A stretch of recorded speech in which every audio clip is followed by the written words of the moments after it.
Oke people, Spirit of Learning. Kita akan lanjutkan pada pembahasan yang sekarang terkait dengan quick overview. Dan kita akan membahas berkaitan dengan panel yang ada di sebelah kiri ya tadi ya. Kita coba masuk lagi. Nah, jadi sambil menunggu. Nah, jadi itu ada dua panel. Di Drive itu ada dua panel. Yang pertama sebelah kiri, yang nanti kita akan bahas pada video yang selanjutnya adalah panel sebelah kanan. Ini kita bisa lihat di bagian sini. Tadi pastinya teman-teman udah notice ya.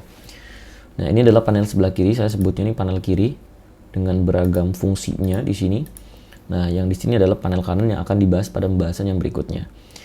Nah, sekarang kita akan membahas yang berkaitan dengan hal pertama terlebih dahulu. Di sini adalah ada elements. Ini jadi pindah-pindah. Oke, seperti ini. Ini ada elemen. Nah, elemen tuh ada di sini. Ini semacam kalau di Elementor itu widgetnya lah gitu. Nah, di sini ada beberapa, ada pages di sini. Terus ada simbol, di mana nanti simbol itu merujuk pada fungsi-fungsi atau elemen yang bisa digunakan secara berulang. Itu mungkin kalau di Figma itu kayak semacam komponen gitu, atau kalau misalkan di Elementor itu merujuknya kayak di bagian theme builder lah, karena di dalam itu ada footer, ada header gitu. Tapi nanti secara ininya akan ada sedikit berbeda ya, jadi itu hanya sekedar pembanding awal aja. Dan selanjutnya di sini ada wireframe. Jadi teman-teman di sini bisa ngimport wireframe gitu.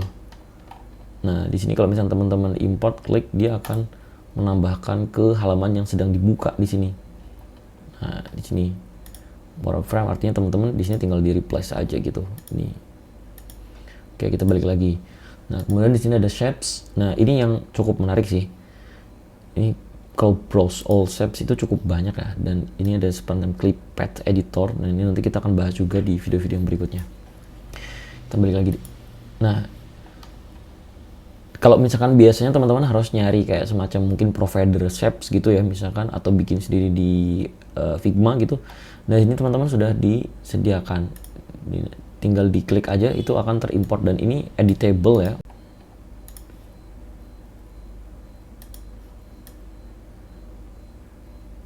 Nah, di sini teman-teman editnya.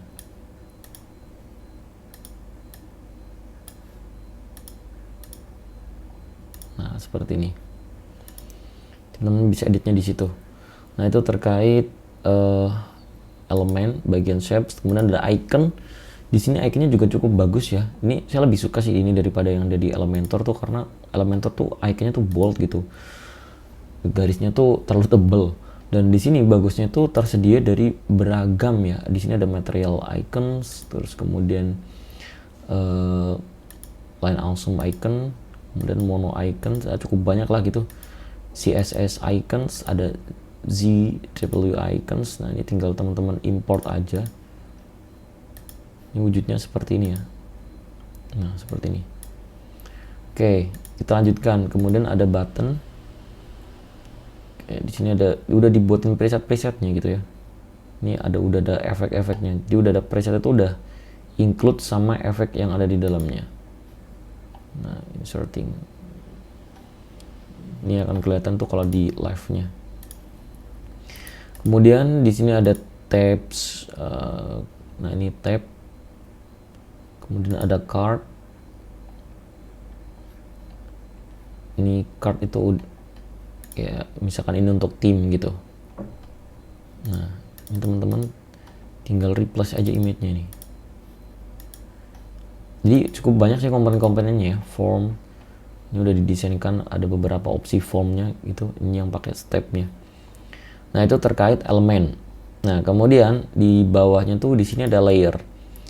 Dan ini urutannya seperti ini. Ini ada container, ada div dan lain sebagainya. Nah, kemudian itu layer ya. Kemudian di bawahnya tuh ada pages. Ini sepertinya ketinggalan satu nih. Ada pages di bawahnya. Nah, ini pages itu yaitu halaman-halaman, dan itu dia seperti tadi terlihat di awal ya, dia terintegrated dengan bagian pagesnya si WordPress itu sendiri. Nah, seperti ini. Ini template. Nah, kelihatan ya ada tulisan template-nya. Jadi nanti gimana terkait ini nanti kita akan bahas mungkin di kelas khusus ya. Nah ini. Kemudian di bawahnya lagi tuh ada classes. Masih ada media. Ada yang tertinggal di sini. Nah media. Nah di sini tuh dia media juga terkait yang ada di sini sih. Seharusnya ya. Mana nih media? Karena dia kan aset ya. Nah ini nggak ada. Icon library, dia akan nyambung ke icon tadi. Clipad ini untuk editor.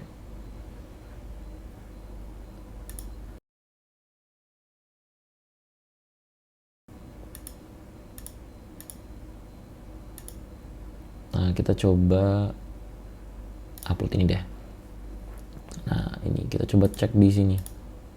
Nah jadi sama ya, seperti pagesnya dia akan terintegrated dengan di sini. Ini sih yang menurut saya tuh cukup jadi keunggulannya ya, karena kita nggak perlu bolak-balik ke sini gitu. Jadi kita cukup dimudahkan, semacam kayak punya kontrol penuh untuk nggak perlu berpindah-pindah kemana-mana gitu. Semuanya tuh ada di sini.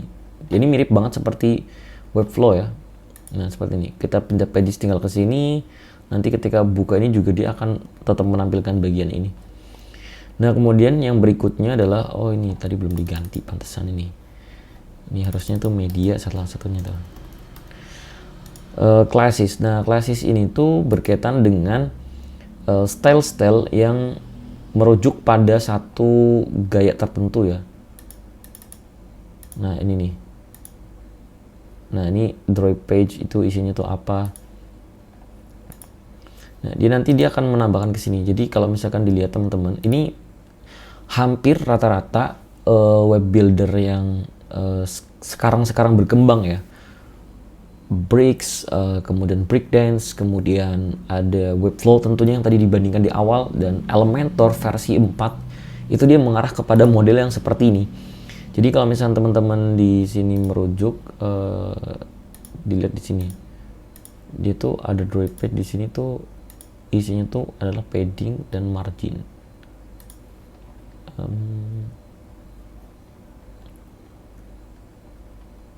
Ini terlalu banyak ya. Ini karena tadi saya sempat beberapa kali melakukan import, jadi akan menumpuk, saling tumpuk ya. Ini teman-teman sebenarnya bisa hapus ini kalau misalkan terlalu banyak di sini nih. Nah kita coba di sini nih. Kita coba di bagian sini nih. Ini anggapnya stylenya gini aja lah. Misalkan ini hero. Oh ada Nexora hero. Nah dia akan, kalau Nexora hero itu dia, nah ini dia itu mengatur position, height-nya, overflow hidden. Ini 190 48 48. Ini kalau dari urutannya ini atas, kanan, bawah, kiri. Makanya ini nggak seimbang ya. Nah ini kalau misalnya dilihat di sini. Jadi ini walaupun kita targetnya tuh title, ini kalau misalkan dicek di sini kan di heading, dia kan layernya ke elemen heading ya, dia bukan kontainer gitu. Tapi karena di sini kita tambahkan ini, ya udah jadi yang muncul ada penambahan di situ. Kita coba.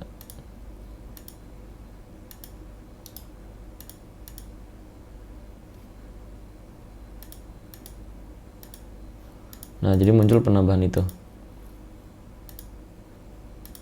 Nah kalau misalkan dilepas akan seperti itu. Hero title. Nah dia akan menambahkan sendiri di sini, dan di sini sih harusnya muncul ya. Nah jadi itu teman-teman. Nah jadi ini teman-teman tuh bisa ngedesain, layout, bikin styling gitu. Jadi ini nanti style ini tuh bisa di reuse di tempat yang lain gitu sih, maksud dari classes gitu. Dan tadi bisa dihapus ya. Kemudian variable di sini kalau misalnya teman-teman lihat, nah di sini ada variable, teman-teman bisa bikin create new variable color seperti ini misalkan. Nah ini kita hapus dulu.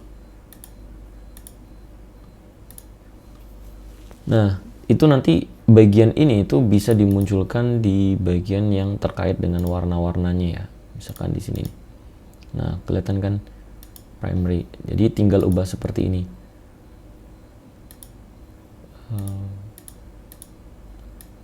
Nah, bisa dilihat kan. Jadi dia ngikut.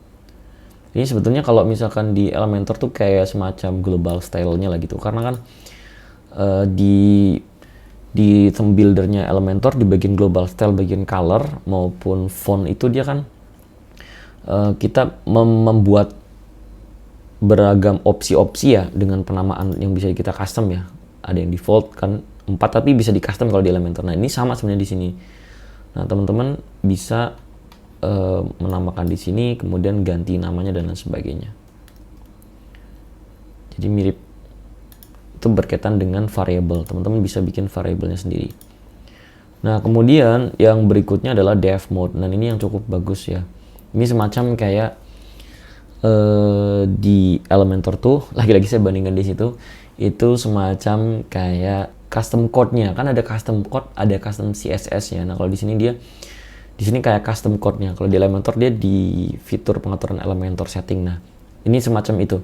Teman-teman kalau misalkan punya knowledge tentang atau skill berkaitan JavaScript, ini sangat membantu. Nah, kayak gini nih. Tinggal nanti dibuatkan detailnya. Ini enaknya di sini jadi kayak ngoding, teman-teman. Walaupun ini no code ya, tapi ini ya sama sebetulnya. Semua no code itu punya extension untuk memungkinkan customisasi code-nya sih. Itu terkait dev mode. Kemudian di sini teman-teman ada langsung mendapatkan template tentunya. Dan ini teman-teman kalau misalkan ngimport juga perlu hati-hati ya, dipertimbangkan. Karena ini bisa dilihat detailnya tuh. Kalau nanti misalkan teman-teman mau ngimport, nanti tuh ada informasinya apa aja yang diimport nih. Dia ada styles, ada variables, ada null fonts, ada 2 simbol. Ini umumnya sih header footer ya. Nah, ini kan pasti header footer tuh. Kemudian pages-nya ada 9. Content manager artinya tadi ngebawa isi ya, isi dari yang ada di sini, nanti kita akan jelaskan berikutnya. Nah, jadi teman-teman harus hati-hati. Jadi nanti ketika ngimport seperti ini, otomatis dia akan menambahkan classes di sini. Nah, ini makanya bisa banyak banget tuh karena yaitu karena tadi pas ngimport template ini itu ngebawa style. Itu berkaitan dengan templates. Kemudian ada content manager di sini. Nah, seperti tadi yang dilihatkan sebelumnya ketika ngimport ada bagian theme. Nah, jadi ini semacam kayak kalau misalkan di WordPress yang di sini itu semacam kayak custom post type gitu. Nah, ini bagusnya dari Drip itu. Teman-teman nggak perlu nginstal plugin custom post type. Cukup menggunakan satu sistem dari Drip ini, teman-teman bisa membuat dynamic content dengan beragam kebutuhan ya. Di sini ada preset sih, teman-teman bisa membuat team member. Kalau team member kan jadi kayak semacam teman-teman tuh cuman butuh membuat satu loop template yang nanti akan di reuse untuk konten-konten yang ada di sini gitu. Nah, itu. Ini kalau presetnya ada team members, portfolio, projects, receipts, jobs, client, listing. Tapi teman-teman juga bisa membuat new collection custom di sini. Tinggal dinamakan apa, nanti tinggal create collection. Nah, ini tes. Jadi collection itu merujuk kepada sekumpulan data yang ada di content manager ini. Nah, ini slug-nya di sini nanti apa gitu. Tes berarti ya, misalkan. Kalau slug-nya tuh ini nih. Oh enggak, ini untuk collection URL tuh kayak archive-nya tuh, kayak archive-nya. Nah, di sini ini name, basic field-nya tuh apa aja di sini. Nah, teman-teman bisa tambahkan di sini. Opsinya baru ini sih, tapi cukup komplit sih. Nah, tinggal nanti create collection aja. Nah, yang tes tadi tuh ada di sini nih. Tinggal add new theme. Nah, karena tadi cuman ini ya, adanya cuman ini. Teman-teman bisa content setting di sini, tambahkan. Nanti di sini email akan muncul di sini. Oke, yes, exit without saving. Nah, terakhir yang ada di bagian panel sebelah kiri adalah apps. Nah, ini apps itu semacam kayak additional plugin gitu. Kalau misalnya di Elementor tuh add-on-nya, tapi bukan sekadar add-on sih. Kalau add-on tuh dia ngerujuknya pada satu kumpulan plugin yang isinya di dalamnya tuh widget-widget, tapi kalau di sini spesifik, dan ini mirip kayak di Webflow. Sebenarnya lebih miripnya ke Webflow sih. Nah, jadi di sini teman-teman bisa menambahkan Facebook login, tapi perlu install dulu kayak gini ya. Nanti kalau misalkan sudah install ya tinggal tunggu prosesnya. Di sini akan installed. Ini yang baru ditambahkan, ini yang featured.